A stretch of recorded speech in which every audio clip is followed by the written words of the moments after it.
Welcome to Sureway English YouTube channel.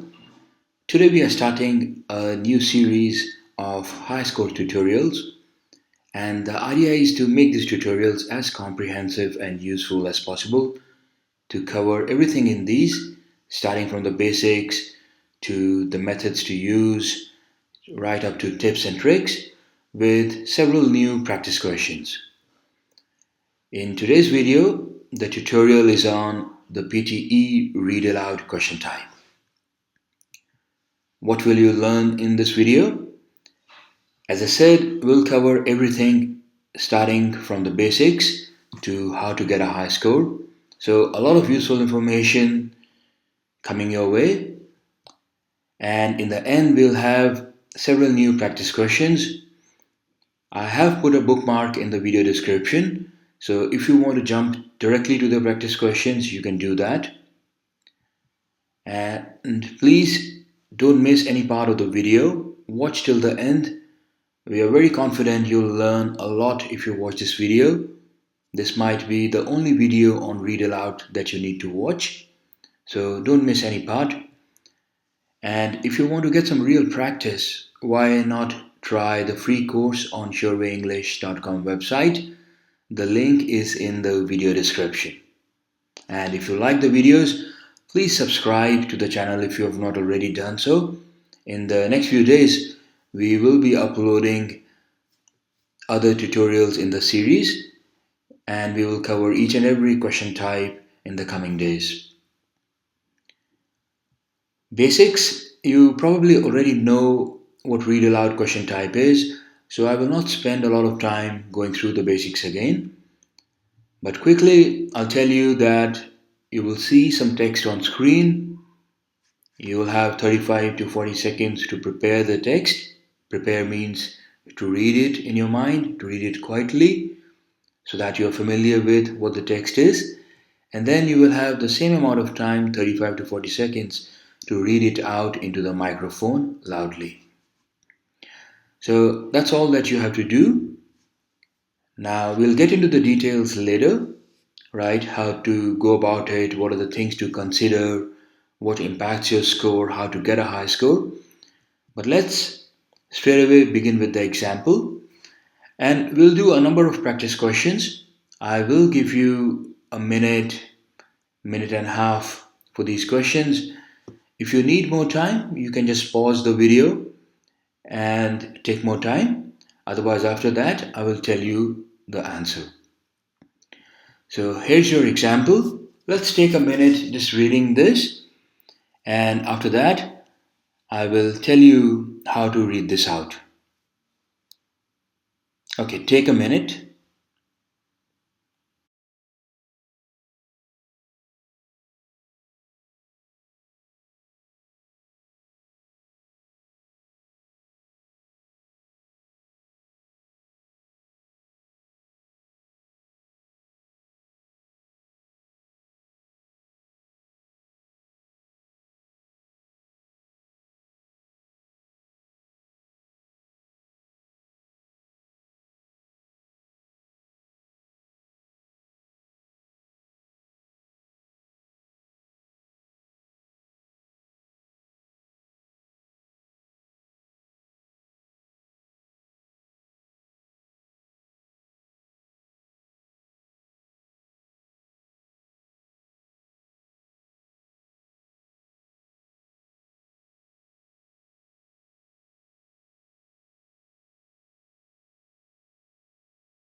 So that was your 1 minute. Now, when you are reading it out loud, this is how a sample response would be like. The Order of the Rising Sun is a Japanese order established in 1875 by Emperor Meiji of Japan. The order was the first national decoration awarded by the Japanese government, created on 10th April 1875 by decree of the Council of State. The badge features rays of sunlight from the rising sun.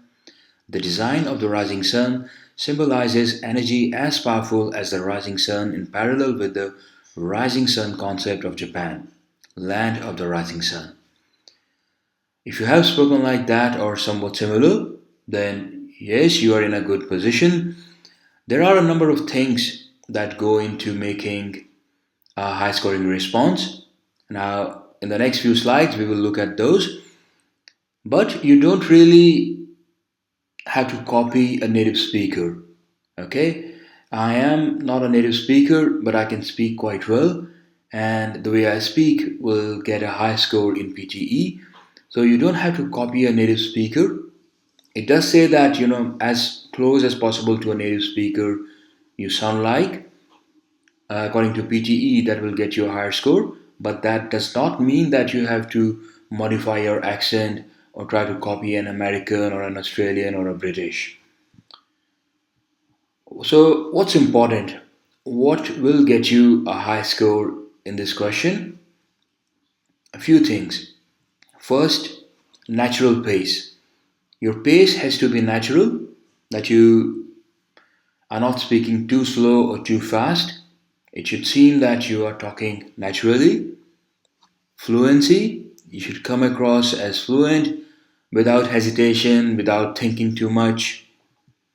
Your pronunciation should be standard.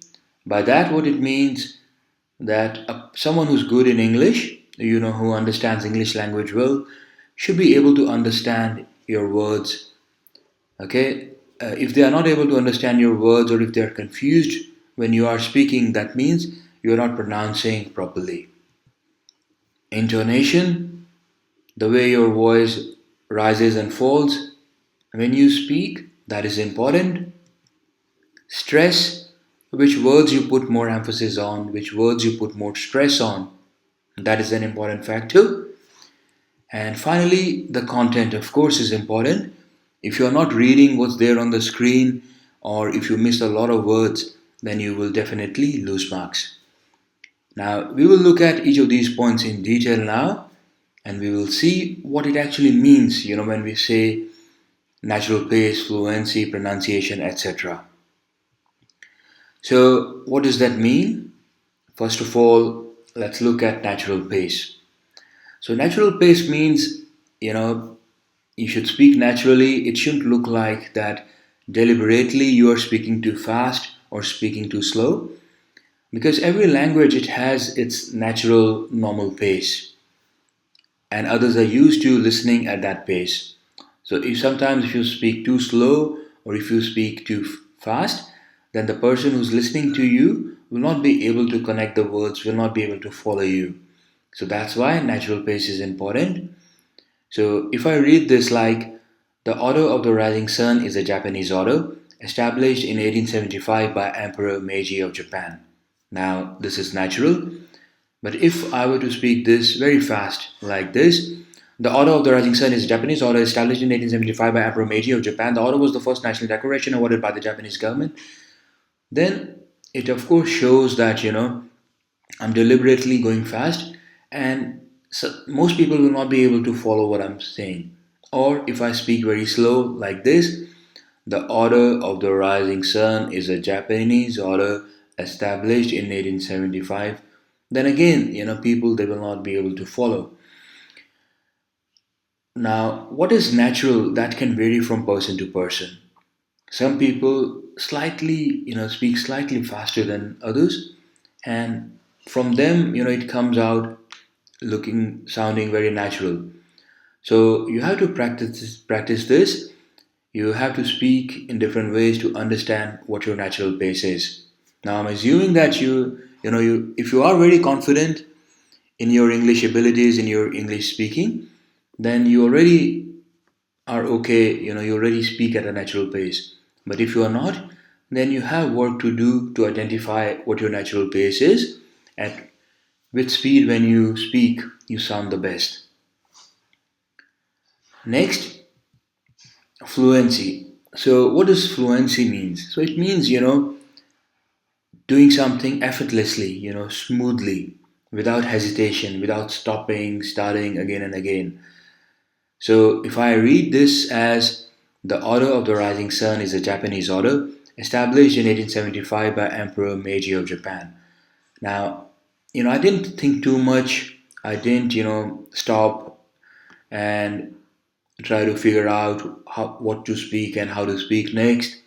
There were no hesitations in my speech, so that is fluent.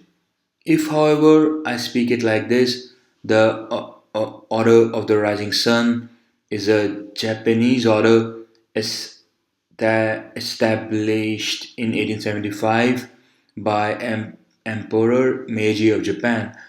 Now, at a number of these words, I had to stop, I had to go back and forth, trying to think again and again how to speak. So, this is not fluent. This is what you have to avoid. In exam, if you come across a word which is very difficult, which you are not familiar with its pronunciation, then you can just quickly go through it. Okay? You don't have to stop there. Don't waste your time. Don't go back and correct yourself. Just quickly, say anything which comes to you naturally. So if you're not familiar with established, but you're familiar with, let's say, estimated, then just say estimated. Okay? That is better than going back and forth, spending 10 seconds on trying to figure out one word. So, take care of your fluency. You shouldn't do that. Now, let's go to the next one, which is pronunciation. This is very, very important. Now, most of us who are not native speakers, so our native languages are different. It can be, Spanish, Arabic, Hindi, Vietnamese, or something else, right? And our native languages affect how we pronounce certain sounds, how we make some sounds. Some languages they don't have certain sounds which are there in English, and in other languages, some words or some sounds they are pronounced a bit differently. So that's why when we come to a second language such as English, we carry on those pronunciation traits from our native language.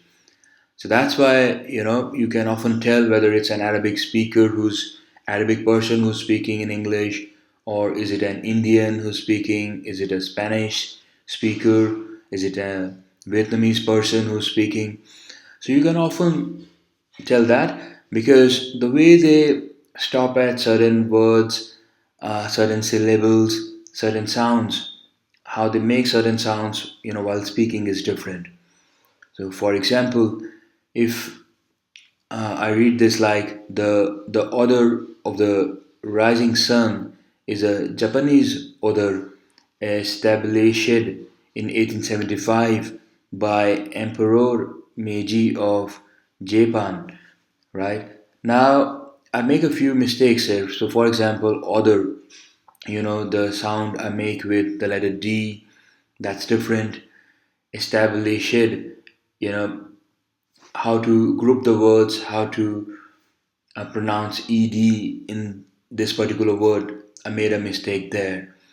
So usually it is about learning, which parts of a word you should put your stress on, which syllable you should emphasize, okay, which letters, which sounds, you have to be soft on.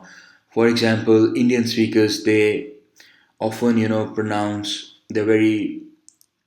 R, they have a very heavy sound. For example, the order of the rising sun is a Japanese order established, right? So a lot of them will do this. They twist their tongue, spend a lot of put a lot of emphasis on twist the letter R. So these are the kind of pronunciation mistakes that you make. So try to your pronunciation should be as natural as possible.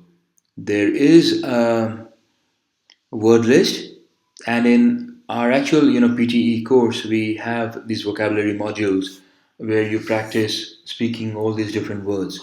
So that's a good way of learning the correct pronunciation, of learning how to speak different words, and especially how to speak them in sentences. So very important pronunciation. This is actually maybe the most important factor because These letters, they appear in pretty much every word. For example, R or ed will come in every second word, in every second sentence. So if you make a mistake with these syllables, with these sounds, then you are pretty much making a mistake in every sentence, and the computer will pick this up and will deduct your score. So work on your pronunciation, that is very important. I'll just take a moment. If you have not subscribed to the channel, please do that. We put a lot of effort into these videos, in these tutorials, so make sure you also like this and share it with your friends. Okay, now let's go to the next point, which is intonation, which is about the rising and lowering of your voice, of your tone. So this actually helps, it guides the speaker. If you speak at just one tone, it is monotonous and it will come across as robotic. So if you just read it, let's say you just read this like, the Order of the Rising Sun is a Japanese order established in 1875 by Emperor Meiji of Japan. The order was the first national decoration awarded by the Japanese government, created on 10 April 1875. Now, I'm speaking like a robot and it's in the same tone. So I'm not raising my tone anywhere, my tone is not falling anywhere. So the purpose of this tone is to guide the person who's listening to you, right? Your tone indicates when you are starting a sentence, when you are about to make a point, when you are comparing something, when you are coming to the end of a sentence or to the end of a part of a sentence. So these guiding points, it's very important. So you should, the same sentence, if you speak like this, the Order of the Rising Sun is a Japanese order established in 1875 by Emperor Meiji of Japan. Now, as I come to the end of the sentence, I'm lowering my tone. As I'm beginning a sentence, I'm raising my tone. So that essentially is the intonation. Now, people make a mistake, they take, they when they read that they have to take care of intonation, then they start putting so much effort into it that it's almost like, they're singing. So you don't have to sing, you don't have to deliberately, raise and lower your voice every now and then. Even if you do it just at the beginning and the end of the sentence, you will still be fine. Next, stress. So, what's important? That's to show that we put some stress, we put some emphasis on certain words. So, for example, Japanese. So, this order is Japanese order. So to tell that quality, I will put an emphasis on Japanese. The Order of the Rising Sun is a Japanese order established in 1875 by Emperor Meiji of Japan. So the words which are important, you identify a few of those words and then put some emphasis on. Now these words, they carry important information. They can be adjectives, adverbs, or some specific information which influences the meaning of the text. Now, again, don't take this too seriously. You don't have to, put stress on each and every word. Don't start doing that. Maybe just identify two or three words in the whole text, three or four words, and that should be enough. So, putting the stress and the emphasis, that is again very important.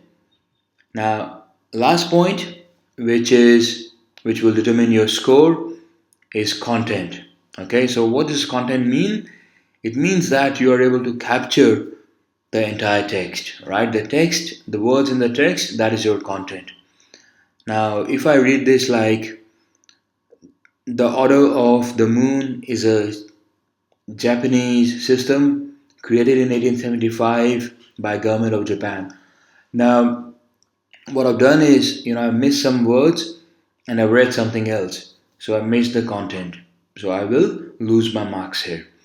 If you read something totally which is not written on the screen, then you will not get any marks. So it's important to get majority of this content right. and then the computer, it will score you on other points. Okay, so we have looked at what we mean when we say you should take care of fluency, pronunciation, stress, intonation, pace, content. So take care of these things when you speak and you will do very well. Okay, now you're ready. You understand how to go about handling read aloud question types. Before we go forward, I will just give you a few tips and tricks, summarize the main points. That the most important part, again, here is speaking. Now, there is a reading element in this question type, right? Because you read the text, so you also get score for your reading. But still, the most important is speaking, so that should be your main focus. And even though, we said that pace, you should speak at a natural pace, but if you have been struggling with your pronunciation, with your fluency, then just try speaking a bit faster than you normally do. Because faster is still better than slower. Because it will impact your pronunciation, it will impact your fluency. So remember, speaking faster is better than speaking slower. As I said earlier, you have to practice your pace. In the exam, automatically you will not know what is the natural pace, what is the right pace, what is the best pace that you should speak. So record yourself speaking faster, record yourself speaking slower, record yourself speaking at different pace. And then listen to your recordings or have your teacher or have your friend listen to those and you can then identify, at which pace you sound better. So please do that. Pay attention to punctuation. So the punctuation marks in the sentences, they're very important because they tell you where you should pause, they tell you where you have to raise your voice, where you have to lower your voice. So don't think too much. Some of us we find it difficult to identify, where we should raise our tone, where we should lower our tone, where we should pause, the whole text. So you just have the punctuation for that. Quickly look at the punctuation and use those as your guiding points. Pick a few important words for stress. You don't have to identify each and every word, each and every adjective and put stress on those words. Even if you pick just a few important words, that's fine. Don't bother identifying, 10, 15 words. Practice speaking in larger chunks. Now, to speak naturally, right, and to come across as fluent, you have to practice speaking larger chunks. So that means don't speak two words or one word at a time. So some of us who are not natural speakers, we tend to stop after every couple of words or after every word. But someone who's confident, they will speak larger chunks in one go. So practice doing that. Let's look at this with the help of an example. So now another text here.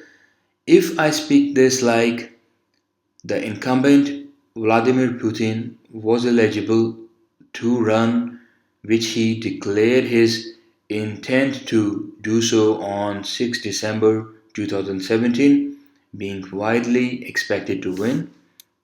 So now what I did was, I'm reading two words at a time.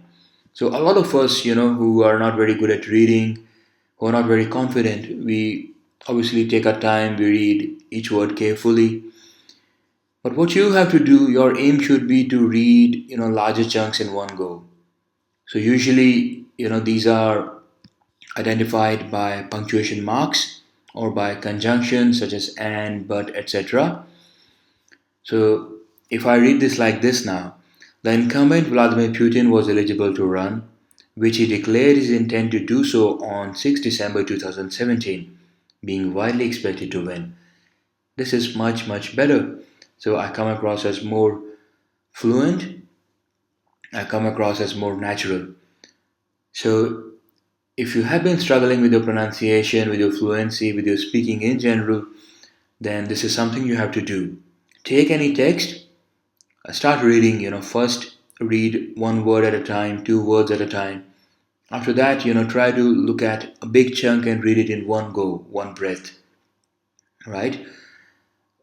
Make sure that you don't follow a set pattern. So don't just read five words, five words, five words. No, that's why we break our sentences at punctuation marks or conjunctions. Because if you read just three words, or five words, then again you will sound robotic. The same tone, the same pattern again and again.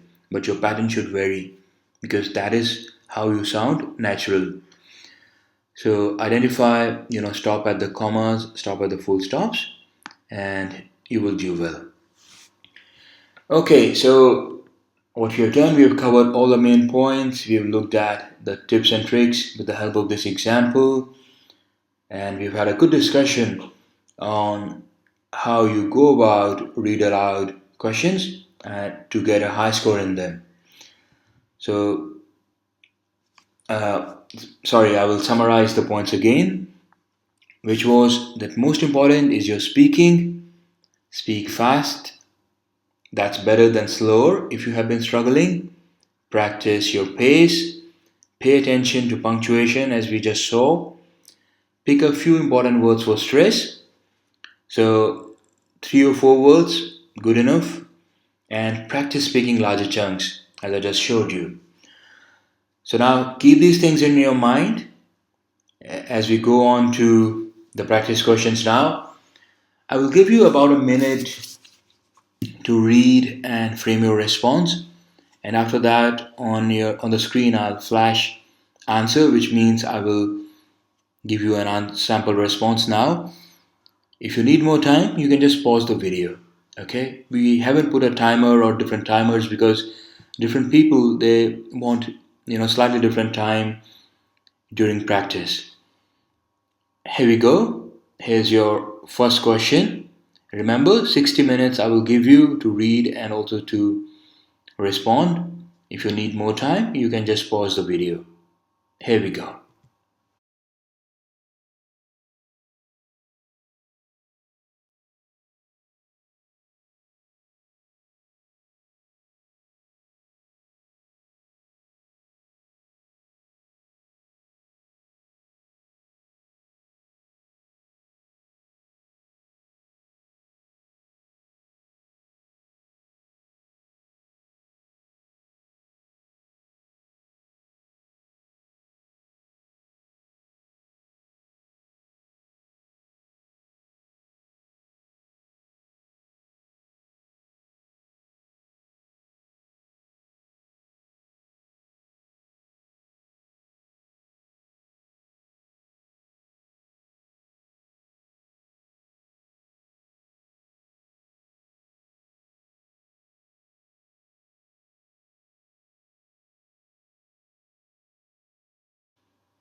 Time's up. Let's hear a sample response. I'll myself speak it out for you. Unlike most constitutional monarchs, the emperor is not even the nominal chief executive. Article 65 explicitly vests executive powers in the cabinet, of which the prime minister is the leader. The emperor is also not the commander in chief of the Japan Self Defense Forces. The Japan Self Defense Forces Act of 1954 also explicitly vests this role with the prime minister.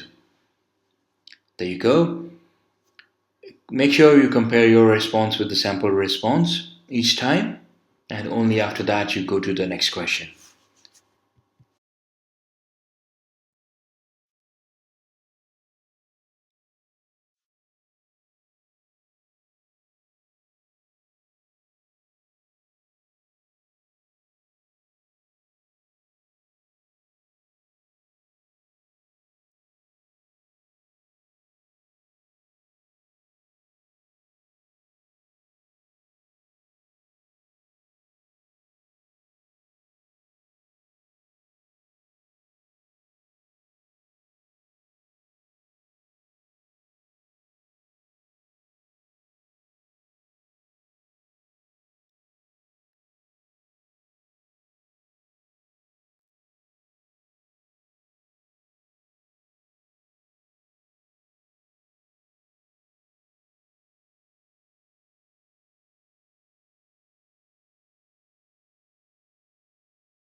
Deep brain stimulating remains controversial, but it is not a new treatment. It dates back to the 1930s when neurosurgeons were not nearly as cautious as they are today. They would stimulate different parts of the brain with an electrical probe, keeping patients awake during the process to understand the effect. The idea was that the brain area causing an issue could be identified and destroyed.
This view held little sway, however, with the many distinguished patrons who collected the works, not to mention the artists who created them. Both were aware that this apparently low genre offered opportunities for moral contemplation, scientific study, and even groundbreaking experiments into what art itself could be.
Most of the population passes most of its time in this game, it seems. The America of 2045 is so run down that it makes sense to cross over to an infinite digital wonderland where you can live in every film you've ever seen. On our first viewing, I spotted King Kong, the chestburster from Alien, the DeLorean from Back to the Future, the Tardif from Doctor Who, the Tyrannosaurus from Spielberg's own Jurassic Park, and about 50 other pop culture icons.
For a poll to determine the 100 greatest American films, we surveyed 62 film critics from around the world.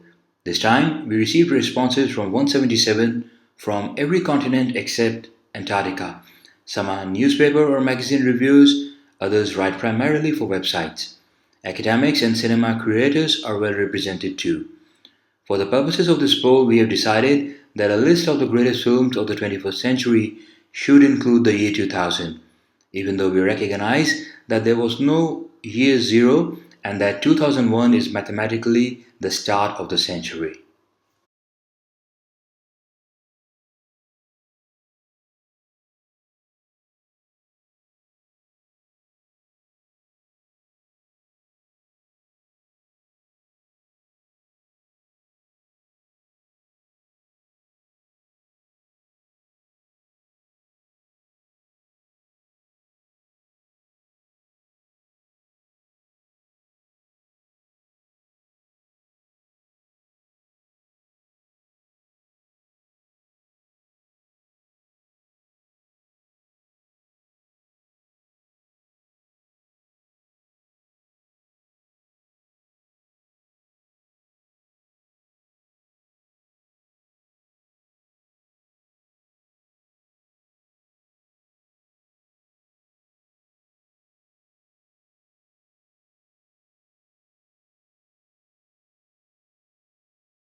It is known for being the epitome of order and efficiency, and more importantly, the place where chewing gum is banned.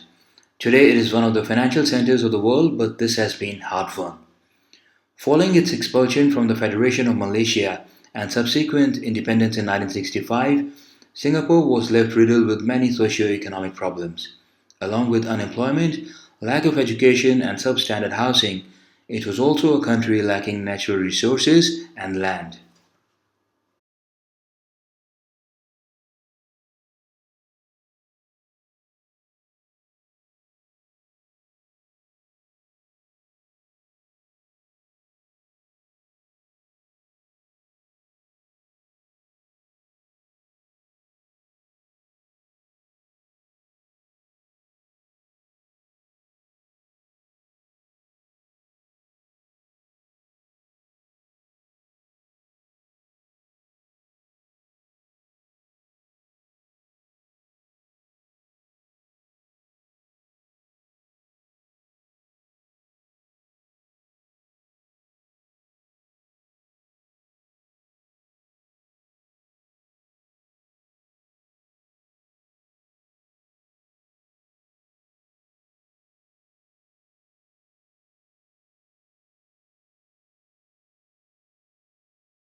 In South Korea, age is counted from the first day of the lunar year rather than individual birth dates.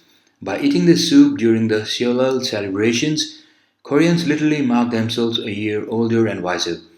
51 million people were gearing up for a giant birthday party celebrated through one special dish.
Zhang has personal experience of the changes that she wrote about it in her book Socialism is Great.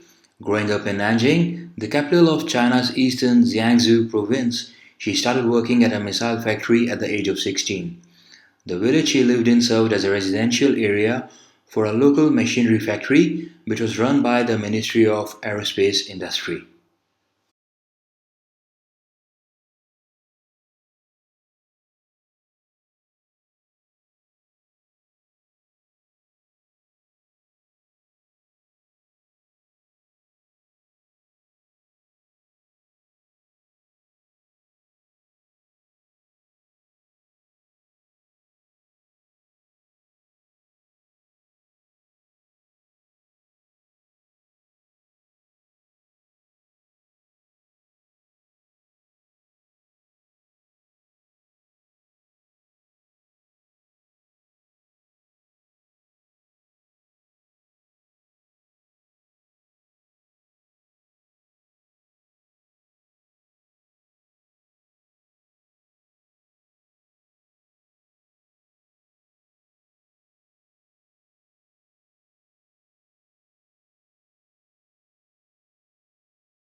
Culinary graduates and foodies with a charming, crave-worthy gimme crave what food trucks offer.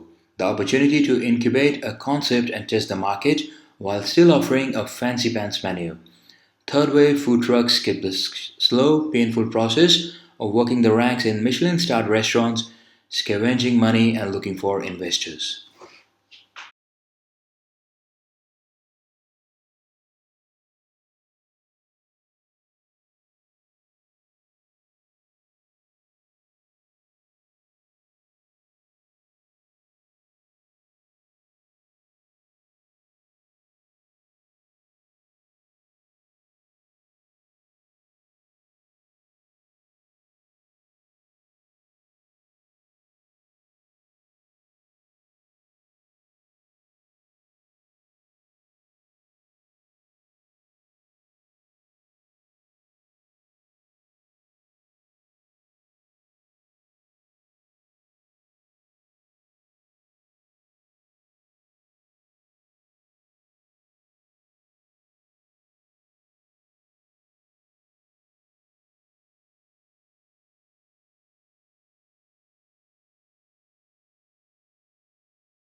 From highly skilled professional athletes to hobbyists, after the rush of the open waves, surfing is enjoyed by people from all walks of life from all over the planet.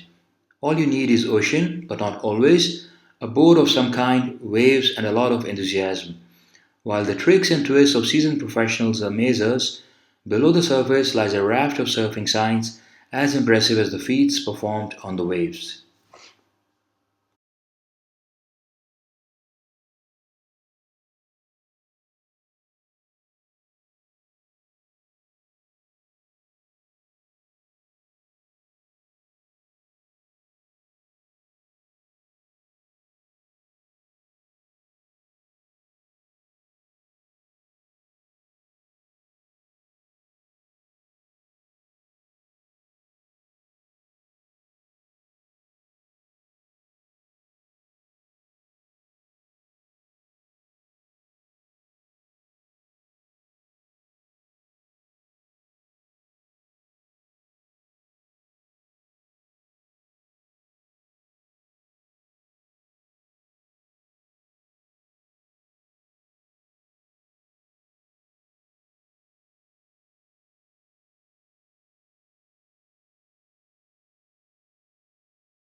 Perhaps the easiest way of becoming invisible is by being transparent and letting light travel completely through you. In open oceans, which lack structures to hide behind, being transparent is a great way of hiding from all viewpoints and angles. It's so popular, in fact, that transparency has independently evolved multiple times in completely unrelated animals.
Today, it's widely accepted that brainy computers are coming for our jobs.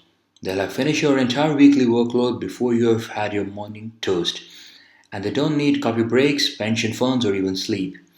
Although many jobs will be automated in the future, in the short term at least, this new breed of super machines is more likely to be working alongside us.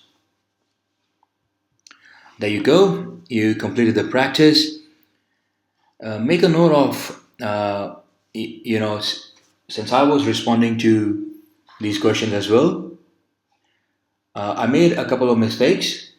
For example, there were some words, which I didn't get right, but following the tips and tricks which we discussed in one of the questions, I made a mistake. I pronounced a word incorrectly, but I just kept going.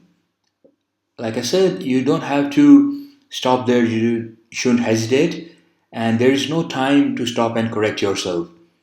So it's much better that you just keep going. Okay, and second point, which we noticed, there are a number of names in this whole practice, in these different texts, right? For example, there were Chinese names, there were English names, there were a couple of Korean names. So don't stress about getting these names wrong. Okay, it's unfair to expect that other people will know, what's the right way to pronounce a Korean name or a Chinese name or even a British name, right? So never bother too much about getting the names right. Other standard words, it's important to get their pronunciation right, but the names, it's fine if you pronounce them a bit differently. So don't bother too much about them. All right. So we have finished our practice, and this has been a very good read aloud session. I hope you learned a lot. Make sure that you subscribe to the channel. Very soon we'll be uploading the next video in this tutorial series. And also make sure to check the video description for a link to the free PTE course. All the very best. I'll see you in the next tutorial.